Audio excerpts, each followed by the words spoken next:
Falando Nisso de hoje, nesse canal YouTube, com uma pergunta engraçada de Luciano Pereira. E se o desejo da pessoa for muito escroto e tiver um potencial autodestrutivo? Ele coloca entre parênteses, vou logo botar torrando, kkkk.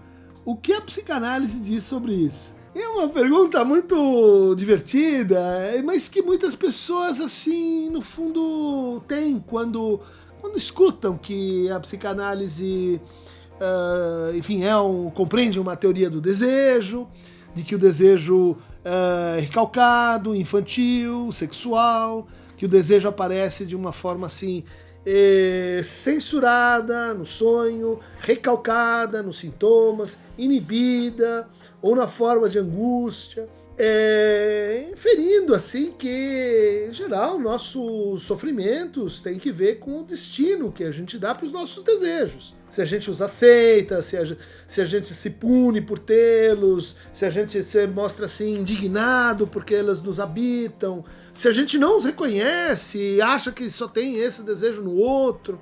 Enfim, o mais comum é uma dificuldade assim, de lidar com o desejo. Por quê? Porque o desejo não é a vontade.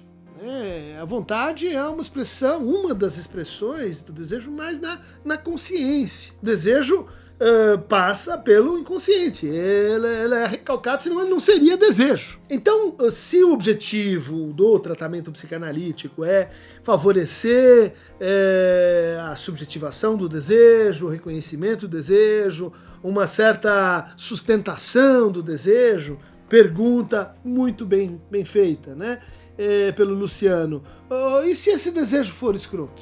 A minha resposta é que ele é escroto por definição. Todos os desejos, eles têm um pezinho na escrotidão, né? Eles têm uma ligação com o que o Freud dizia, chamava, descrevia, né, de perversões, com as nossas fantasias perversas. Todas as formas de sexualidade humanas estão potencialmente presentes em cada um. O que a gente faz com essas que a gente assim não assume, não põe em primeiro lugar, não põe em relevo? A gente recalca, a gente inibe, a gente nega. Quando aquele desejo não está, vamos dizer assim, muito intensificado, isso não representa um grande problema. Mas, em um lugar ou em outro, a gente vai amassar, a gente vai sufocar desejos que são escrotos. O que tua pergunta presume é o seguinte: então, se eu for realizar esses desejos, eu vou me transformar num escroto. Perfeito. Porque eu recalquei porque ele não cabe no meu eu, ele não é compatível com o meu eu. Então, se eu deixo ele entrar, ele é mal, vai fazer mal ao outro, que eu não quero, vai fazer mal a mim, vai fazer mal à sociedade e etc. Aqui entra em jogo a ideia do que é a realização do desejo. Muitos confundindo com o interesse, confundindo com a vontade. Vamos dizer, realizar o desejo é que se eu tenho aquela fantasia, eu vou lá e faço aquilo que é o meu desejo. Pois é. O Freud descobriu isso, lendo a interpretação dos sonhos, a gente tem uma boa tangibilidade disso, é que um desejo, ele sempre remete a outro desejo. Que remete a outro desejo, que remete a outro desejo, ou seja, o desejo é uma cadeia, né? Ele é uma cadeia de desejos, ele é vamos dizer assim, uma téssera, né? Um texto, né? É um rio com muitos riachos, com muitas afluentes, com muitos brejos, com lagoas. O desejo é um circuito. Ele não é um segmento de vida, que você diz, estou com desejo de comer um pirulito de caramelo. Tá bom, eu vou lá e realizo o meu desejo. Não. Isso para o Lacan, por exemplo, estaria mais adequado se a gente falasse na demanda. A demanda pode ser assim, muito bem nomeada e circunscrita ali àquele pirulito. Mas a pergunta sobre o desejo é assim, o que você quer quando quer um pirulito? O que você, sem saber que quer quando demanda aquele objeto? O que ele contém que tem que ver com o seu desejo? E a resposta é assim, ela contém o desejo dos outros. Ela contém também uma porção de satisfação. Mas aí nós não estamos falando em realização de desejo, nós estamos falando em outras duas coisas. Essa espécie de prazer associado com a realização do desejo, né, chamado gozo. E nós estamos falando também no fato de que ter acesso àquele objeto fecha um outro circuito, que é o circuito do amor.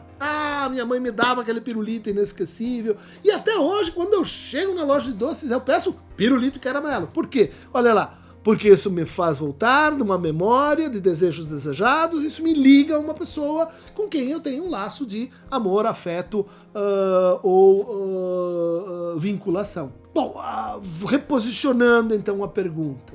E eu tenho um desejo de, assim, assaltar um banco. E eu tenho um desejo de fazer uma coisa que é criminosa. Muitos temos.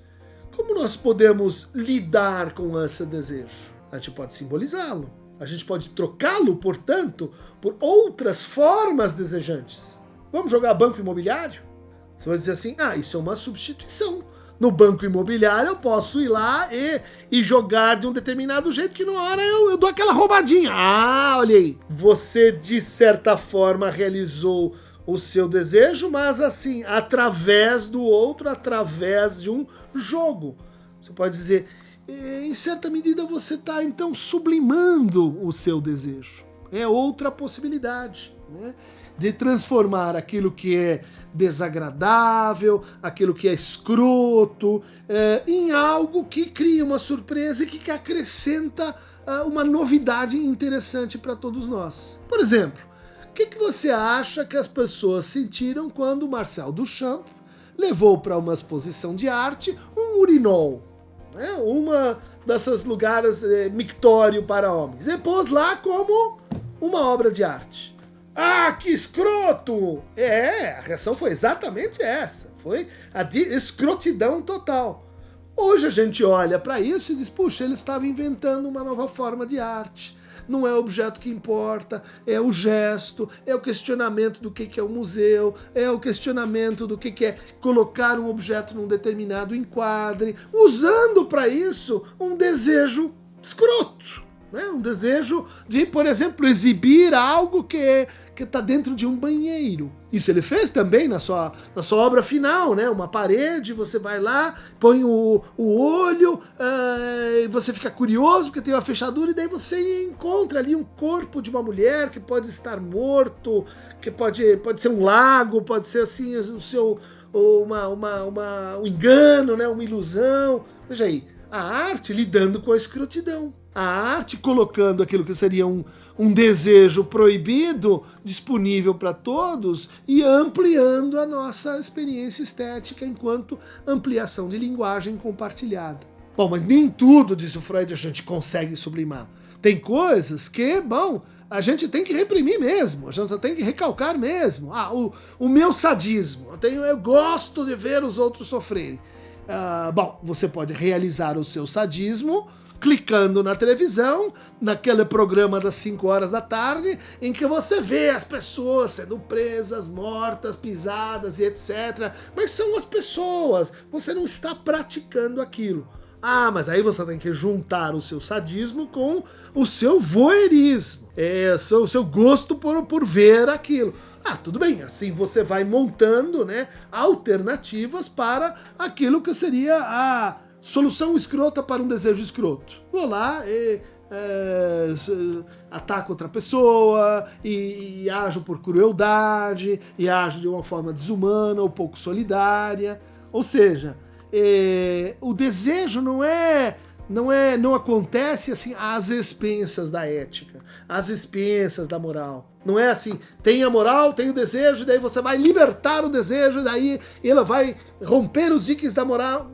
Isto acontece quando a gente considera a moralidade neurótica que está naquele sujeito, e sim, a psicanálise vai promover uma espécie de alargamento da consciência, da reflexão ética do sujeito, justamente por isso. Não por mobilizar princípios doutrinais que seriam genéricos, mas por convidar o sujeito a se deparar com as suas escrotidões. Isso tem um efeito, meu caro Luciano, muito positivo, né? Quando você disser assim um potencial autodestrutivo, né? O desejo, por exemplo, masoquista, né? O desejo de se bater, o desejo de se humilhar, o desejo de fazer coisas que você sabe que depois vão terminar mal. Bom, é também um tipo de fantasia masoquista, que precisa ser aceita, respeitada e etc. Como você pode resolver isso?